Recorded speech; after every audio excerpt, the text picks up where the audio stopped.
Hey all, Bacon here, and this is a little tutorial on how to turn your keyboard into a controller for Hellish Quart and other games. You'll first want to go to this website and download the latest release. Download it at your own risk, etc. etc. Links are in the description. Once you're finished downloading the application, just unzip it and run the keyboardsplitter.exe in the folder.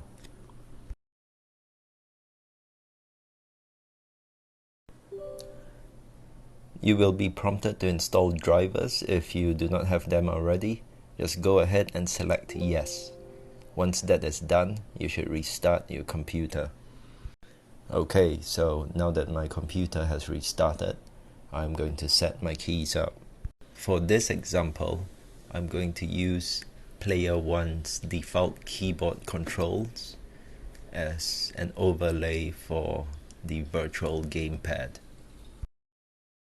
You can set it up however you like. This is just my setup. When you first open the application, you'll see 3 slots for 3 different keyboards. For this example, we are only going to be using 1 slot. However, in the future, if you need more slots for more keyboards, you can add up to 4 from here. Next, we are going to choose the correct keyboard. So press a button with the 2 dots over here, and then hit any key on your keyboard.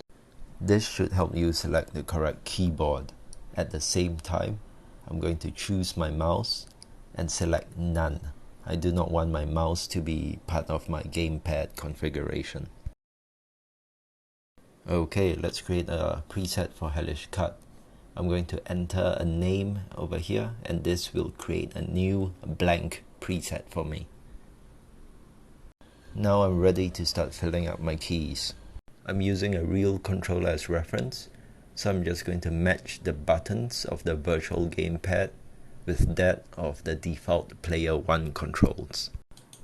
Okay, so let's see, left bumper, I'll have that as Q as grapple 1, right bumper as E for grapple 2, corresponding to the left shoulder and right shoulder.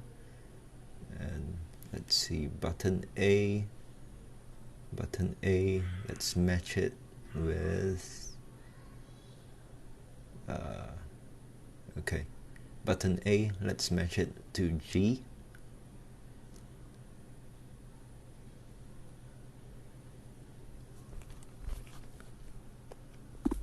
Button B to H, button X to T, and button Y to Y. The left trigger, that is going to be my long guard, I'm going to bind it to space.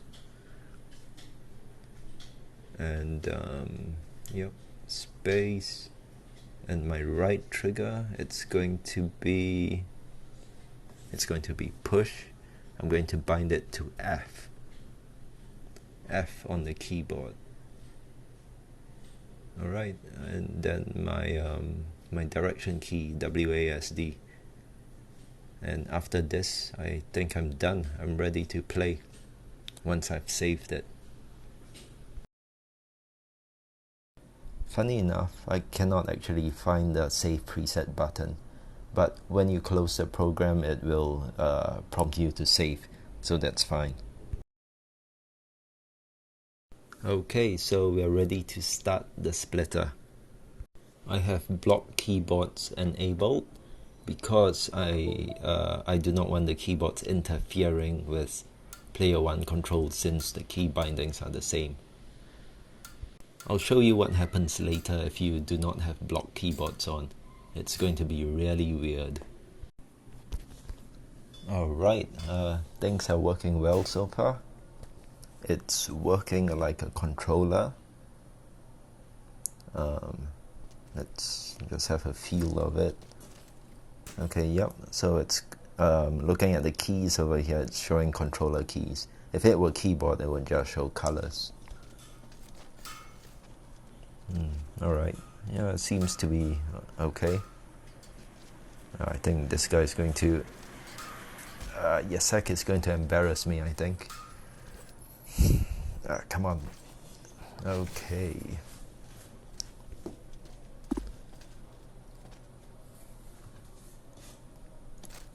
Alright, so one thing I've noticed is that escape doesn't send me to the start screen. I wish to change that. So I'm going to change start to escape instead of enter, and I'll have enter as the back button. So let me just do it right here. Where is escape? Where is escape? Okay, and enter for back. So I'm just going to swap this round.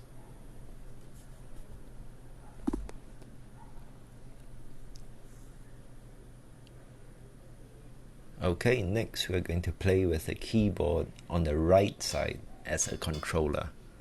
Hellish Quart takes the entire keyboard as a single input with specific left and right sides corresponding to player 1 and 2.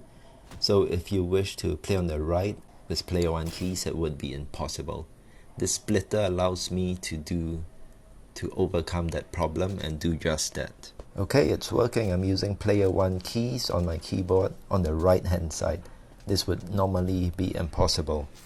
Now I'm going to press left control on my keyboard 5 times to unblock my key inputs and see what happens. The chime signals that my keyboard has been unblocked, and look at them, they are fighting synchronized. It's like synchronized fencing. It's actually quite beautiful to look at. This is happening because my virtual controller has the same keys as my player 1 keyboard controls, and yeah, this is how I wanted it.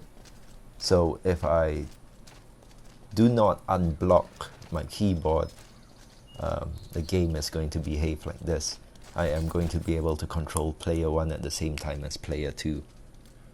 And in a multiplayer match, you do not want this. So if you set up your keyboard this way, remember to block your keyboard.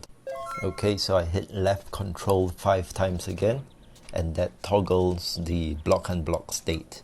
Now my keyboard is once again blocked. So if after the match you wish to chat or something and you want to unblock your keyboard again, just hit left control 5 times and then you can start chatting. Then once a match starts again, you can just hit left control another 5 times to block your keyboard again. Okay, that's it for this tutorial. Thanks for watching.